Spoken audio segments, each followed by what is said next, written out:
TCU football has had some really fun wide receivers over the past few years. Many of them have gone on to become stars, but the subject of today's video could be better than all of them. Let's take a quick glance back in time. It first started with Jeremy Kerley. Coming out of the state of Texas, Kerley was a 4-star recruit and was sought after to play both baseball and high-level football. As a true freshman, he didn't do a whole lot, but he really began to break out during the 2009 season. He caught 44 passes for 532 yards and 2 touchdowns, and also became an elite-level returner. 2010 would be his best season as a Horned Frog, as he caught 56 passes for 575 yards and 10 scores. Along the way, he won Mountain West Conference Special Teams Player of the Year, was an all-conference wide receiver, and was a finalist for the Paul Hornung Award in 2010. The guy could pretty much do anything on offense, as he played both running back, wide receiver, and was a return specialist, and that is why he was drafted in the 5th round with the 153rd overall pick by the New York Jets. At the time, Mark Sanchez was his quarterback, and in his rookie year, he caught 29 passes for 314 yards and a touchdown. He finished his 8-year NFL career with 270 receptions for 3,116 yards and 13 touchdowns. Not bad. And it's also worth mentioning, he was the star receiver alongside Andy Dalton, and when TCU really got put into the mainstream. After that, you had Josh Doctson. He was an under-recruited player out of the state of Texas as well, as he originally started his career at Wyoming.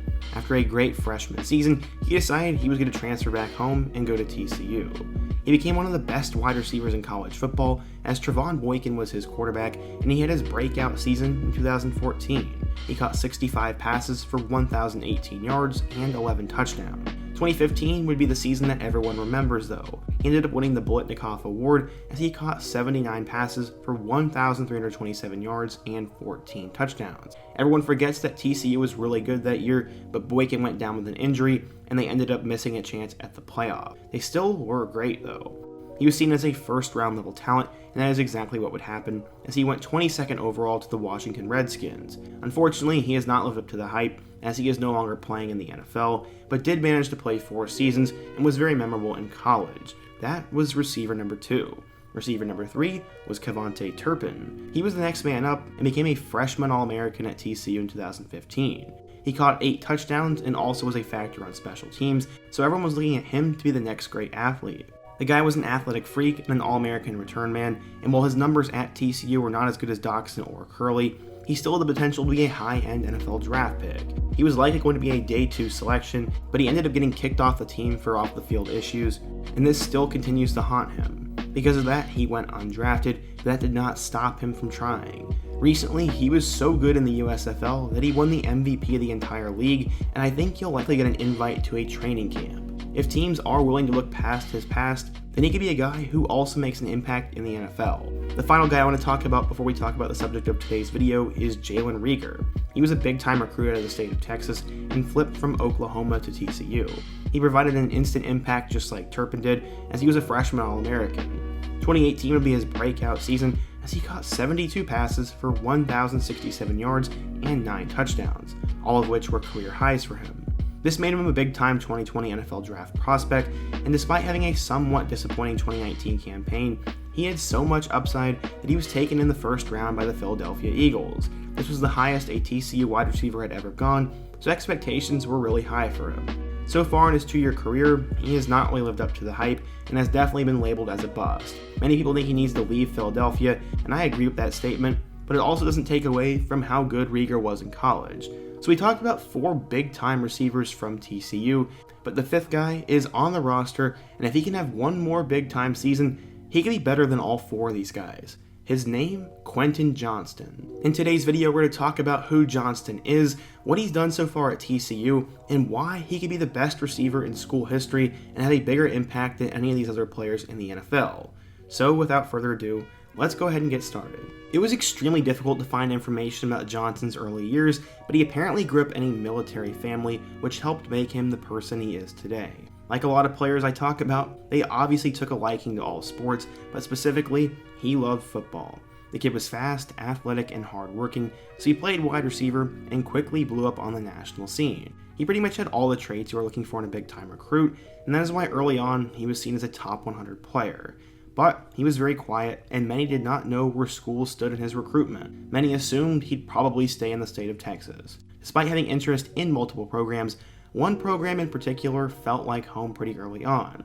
He said, quote, "Being that I'm from Temple is a small homey feel, and TCU resembles that a lot. So it's kind of like something I'm used to already." So it did look like TCU was an early frontrunner as recruitment, but that's not how it would play out. Baylor was close to home, Texas was the most prestigious program in the state, and he loved Oklahoma, their tradition, and their wide receivers coach, so it wasn't like TCU was a lock by any means. In fact, the Horned Frogs lost the battle. He visited Texas and loved everything about the program. Add in the fact that his former teammate Jared Wiley was a Longhorn at the time, it made Texas a very intriguing option, and he later committed to them. He chose the Longhorns over TCU, Baylor, and Oklahoma, and it wasn't just for football reasons. The biggest factor for Johnston when making his decision was where he could major in business. He wanted to receive the best degree and be a well-rounded person, and he thought that the University of Texas could provide that experience for him. He really loved the Macomb School of Business and had this to say, quote, "First of all, my major. That's obviously the number one thing I'm looking for. The homey feel, I want to come in the first day and feel like I've been there before." Combining that with the relationship with Texas's coaching staff, it seemed like a great fit for both parties. Not only was Johnston a football star, but he was also an elite track runner and won the Texas recruiting slam dunk contest, which was obviously in the sport of basketball. Johnston to Texas looked like a slam dunk, but then Texas fired his lead recruiter, Drew Merringer. This would be a death blow to his recruitment as he decided to reopen and flip to a school that he loved early on, and that was TCU. He said, quote, "It's a good business school. It's a big family. Every time I go there, the coaches are so happy to see me. That's like the good feeling, and I like that every time I go there." This was a huge addition for TCU, as Johnston was the second highest ranked recruit during the Gary Patterson era. According to 24/7 Sports, Johnston was a 4-star recruit, the number 14 wide receiver, and the 71st best player in the class of 2020. So, how would he end up doing? Going into his TCU career, the Horned Frogs were in an interesting spot. Max Duggan was the starting quarterback, they had 4 different running backs battling for the starting position, and he would have to beat out more experienced receivers such as J.D. Spielman, Tay Barber, and Darius Davis. Johnston would end up becoming the best receiver on the team, and he pretty much showed that from the beginning. In his first career game against Iowa State, he caught a touchdown pass on one of his 2 grabs. In week 2, they'd play against Texas, and this would come against the school he formerly committed to. In that game, he caught 3 passes for 70 yards.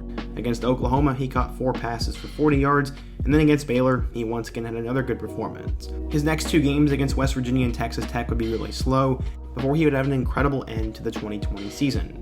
Against Oklahoma State, he caught 3 passes for 114 yards and averaged 38 yards per reception. Then he finished the season with 5 catches for 133 yards and 2 touchdowns against Louisiana Tech.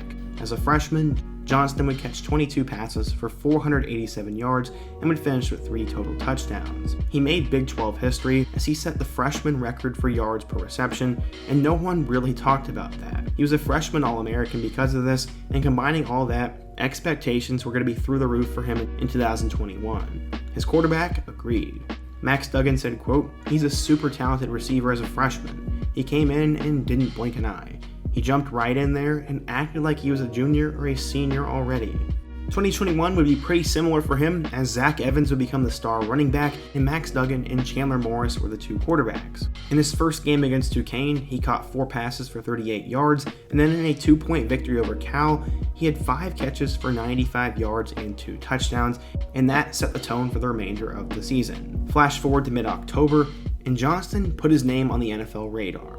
Against the number 4 Oklahoma Sooners, Johnston caught 7 passes for 185 yards and 3 touchdowns and torched that Sooner defense and made a SportsCenter top 10 catch. He didn't stop there though, as he went for over 100 yards the following week against West Virginia and then had a statement game against Baylor. In that game, he had 5 catches for 142 yards and a touchdown, and people were starting to wonder just how good Johnston could be. Unfortunately, he battled injuries, as it did affect him for a good chunk of the season, as he missed 3 games and wasn't himself for a couple of those matchups as well. He ended up becoming a first-team All-Big 12 selection after he finished with 33 catches for 612 yards and 6 touchdowns.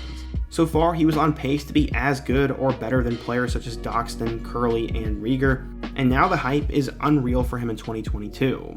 After the conclusion of the 2022 NFL Draft, I looked at a ton of mock drafts, and he's pretty much a consensus 1st or 2nd round pick right now. I've seen him as high as the top 10 and also seen him as low as the 3rd round, but pretty much the consensus is he's a 1st round level talent. He's a super hardworking kid who's humble and has no off the field issues, and he could be a future great. Former head coach Gary Patterson had this to say, quote, "He's a guy that does everything right. You don't ever have to worry about Quentin being where he needs to be, working or doing the things he needs to do." At 6'4" with extreme athleticism and great production, it seems like Johnston is a complete package as a receiver, but obviously there are some flaws. What should we be worried about? Well, 1, can he stay healthy? And 2, can he put up those big numbers again? Johnston battled an injury during the 2021 season, and he needs to be able to put together a full 2022 campaign. He'll have to change his role as a receiver, as in his first 2 years at TCU, he played the Z wide receiver spot. Now, with new head coach Sonny Dykes coming in, he will implement a new system, and he will move to the X spot. Dykes thinks this will be a good thing for him though. He said, quote, "X is more of your vertical guy. They end up running more vertical routes than anybody else on the field, and that is Johnston's strength. You want the X to be able to take the top off the defense, which he can do. Sit back and look at his skill set and how it plugs into what we want those guys to be able to do, and it is a natural position for him." So to basically wrap up today's video, Johnston was a big-time recruit coming out of high school and is seen as a 1st round level talent after a historical freshman campaign and a breakout 2021 campaign. Right now he's seen as a tall, athletic player who is great at catching one-on-one balls, is a good route runner, and is also a great vertical threat. If he can just put up big numbers in 2022 and impress scouts at the combine and his pro day, then he could be a guy who's taken in the 1st round and go potentially higher than both Reagor and Doctson. I've been a big fan of Johnston's game, and not many people have really been talking about him. I hope you guys did enjoy today's video, and if you're a TCU fan, what do you think of Johnston? If you're a fan of another school, let me know what player you think is your top NFL draft prospect, and also let me know what player or topic I could do next. Before you go, don't forget to smash that like button, subscribe if you are new to the channel, and check out all my other videos on the end screen. I hope to see you guys again soon, but until next time, peace.